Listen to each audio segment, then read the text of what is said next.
Hi friends, in today's video I'm gonna be walking through how to fix clock widgets missing in Samsung Galaxy device. So right now I'm in my main home screen. Let's edit my main home screen and here let's tap on widgets. Now under widgets, if I scroll down, then I can't see the clock widget here. Let's search for clock CL. So we can't see the clock widget. Now I'll show you how to easily fix this error.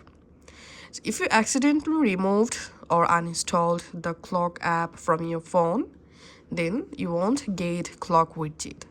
To solve it, go to your Play Store. In Play Store, search for clock.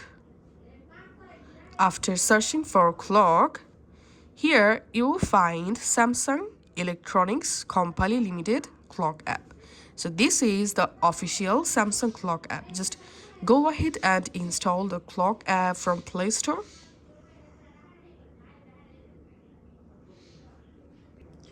Once the clock app installed, I'm going to editing my home page again. Let's tap on widget. And this time if I scroll down, then here we can see the clock widget. Now I can easily add any of the clock widget from here. So that's how you can actually fix this problem. If you find this video helpful, please make sure to subscribe to this channel. Thank you.